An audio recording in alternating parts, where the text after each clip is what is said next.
All right, let's get into Let's the go. meat and potatoes. Derek Brunson versus Kevin Holland. Interesting. You were going for Derek Brunson, and I was going for Kevin Holland. I just believe Kevin Holland was going to win. It wasn't an emotional thing.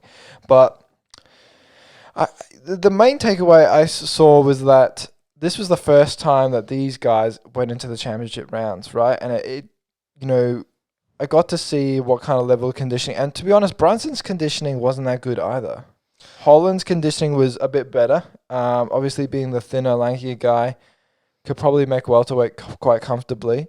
Mm-hmm. But I was impressed with Collins' flurries in the first and second round. The first one was probably the most significant. There was a few shots that just grazed Brunson that probably would have taken him out. But as we were getting into the later rounds, the amount of control Brunson had was you have to even. The issue was the control time here. You would have almost over a round. He would usually have around 3 or 4 minutes of control time per round, right? But it wasn't. They weren't significant takedowns, I would say, because he didn't do much work. Like the amount of ground strikes, Kevin actually threw more ground strikes than him. Yeah. Well, there was just a few things that I had to write down like right off the bat. Was that Kevin had a 4-inch reach advantage, and in the first 10 seconds.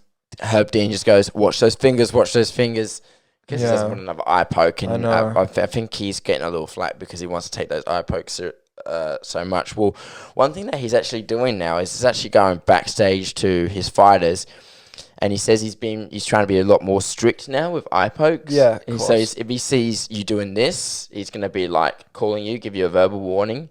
And if he sees you doing it again, he's going to start deducting points. Yeah. And he's it's just good that they don't do that. What happened a few weeks back. Yeah. Well, not a few weeks back, a couple of weeks back about the Leon Edwards issue. Yeah. It's good that they're trying to impose more stuff about eye pokes, but you can only do so much with those gloves. It needs to be that curl shape. But obviously we've got a video already on should they change the UFC gloves, and pretty clearly we agree that they should and make them curled. Even the Pride gloves were very like a curled shape, and they had a little bit more covering over the fingers, which forced them to curl in that natural shape.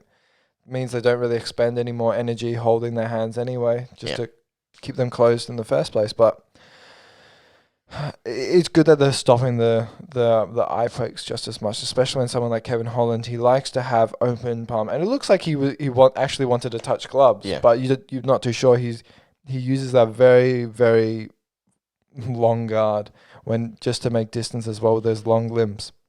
The interesting thing was that Kevin Holland, I believe he's got a brown belt, either a brown or black belt in Brazilian Jiu-Jitsu under Travis Luter being his coach, and a former fighter on the UFC Fighter as well, the UFC Fighter show. So the Ultimate Fighter show. I was a bit confused with Holland because he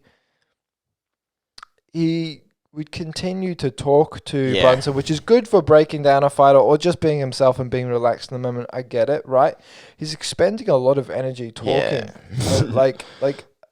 He's expending a lot of energy, and I know he has got the cardio for it because every round he did not sit on the stool. He might have had one leg on the stool, but he was just chilling. But he's like talking to Khabib and things like that. Yeah, I saw it when he was even saying during the commentary, "Call the shots out for me, brother." And at one point, Derek was on top of him. He just looked at Khabib. He's like, "What should I do, man?" It was literally asking him for advice. I don't know if it was taking a piss or trying to hype it up, or I think he was taking the piss. And he wrote a post later on saying, "Oh, I managed to." That was the first time Derek Brunson had ever been taken down in the UFC ever. Really? Okay. So he's had an extensive career though. He does have a very extensive career, but he tends to be the more dominant wrestler. Yeah. And that just showed. So in that last round, Kevin Holland played it to Khabib's advice. That could be true. I don't know how. There was a few issues with that. Like, all right, so he did take him down in the last round, right?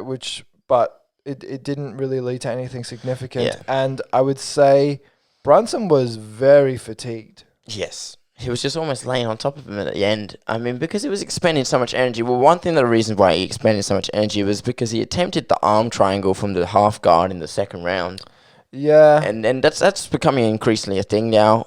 Islam Makhachev did that to Drew Dober. They're not tired enough. Yeah, if you're a really, really experienced grappler and you know how to use your body to lever against theirs, then arm triangle from the half guard is definitely a tool.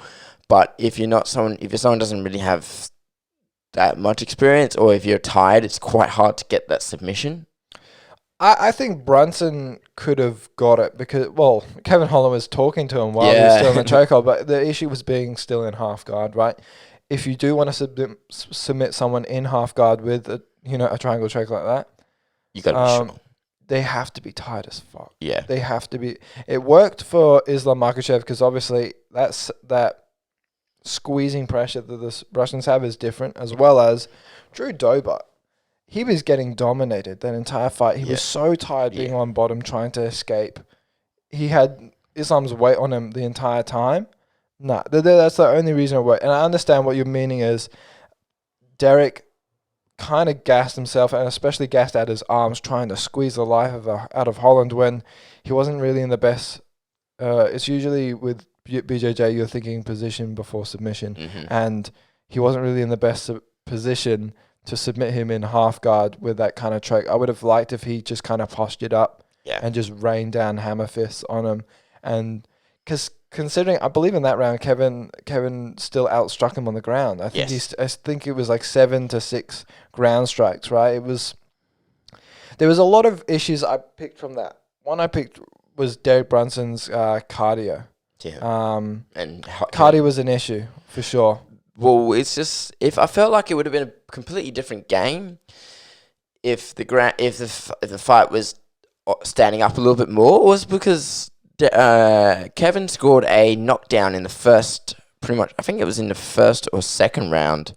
Yeah, I think it was the second round. It was both rounds. Both rounds. He got a knockdown. When he hit him with a really strong right up against the cage, and then he actually stumbled at one point. His hand touched the ground. So the rules is, if you hit someone, the only way to score the knockdown is if your hand touches the ground, so that means it's a legitimate knockdown.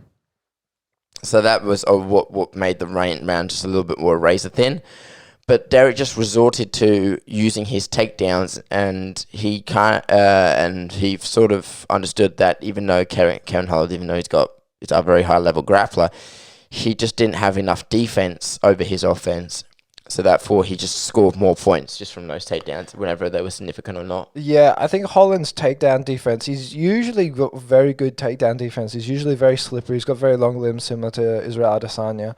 And usually with that height, you can, especially when you're slippery and later in those rounds, you're sweaty, you can pull your legs out a bit quicker and move around. The issue with Holland was not so much his takedown defense, it was that he was headhunting Brunson so much. And there were some shots that he loaded up so much that he would actually fall into the shots and fall into a takedown. He would fall straight into a clinch position. He wouldn't, as soon as he got into the clinch, he wouldn't really work. He wouldn't really either damage him with elbows or completely disengage and keep that range. I really think Holland should have kept that range. As soon as he got into the clinch, get out as fast as possible, stay at range, right? Because he's got a big reach advantage, right? He would fall into the clinch because Brunson would be patient. I would say Brunson did very well with his patience. Definitely ride it out sometimes because he looked like he got rocked in that first round especially, and maybe a little bit in that second round. He was patient. But Holland would fall into a shot, miss, and then fall straight into a clinch, and Brunson would then make sure that he's unable to leave the clinch, then do the takedown, and then from there on he kind of just smothered him and did just enough for the ref not to stand up. To be honest, that second round was probably the most kind of work he did, trying to get the submission. Third, fourth, and fifth, just trying to keep his lead. It was just trying to keep his lead. The issue was at one point was with me was that Herb Dean was the ref for this fight, and when Kevin Holland was on top against Derek Brunson and took him down, Kevin Holland's talking some shit, right? And then Herb Dean goes, "Oi, get busy, do your thing, or I'm gonna stand up." And I'm like, hang on. Brunson was doing the exact same thing. No, he wasn't talking, right? I know Kevin Holland's talking, but Brunson was in the whole like he on average he probably had around 2.5, 3 minutes, even as max as 4 minutes of control time on the ground, but only got maybe 6 or 7 significant strikes. That's a very short. He's throwing only maybe 2 strikes a minute Some on the degree ground. of bias going on. Probably some. I think there was a little degree of bias, but Brunson did what he had to do. He did just enough for Holland to kind of, Yeah, well, it was enough to get the win. It was enough to get the win. It was enough to get the win. And what was it? Well, in the end, did you see Kevin Holland put up his hand as soon as... Yeah, he was just being funny, as well as he was doing, like, a lot of people were saying he was doing a reverse Khabib. He was on the bottom getting smothered, going, talk now, let's talk now. And it was very strange, to be honest.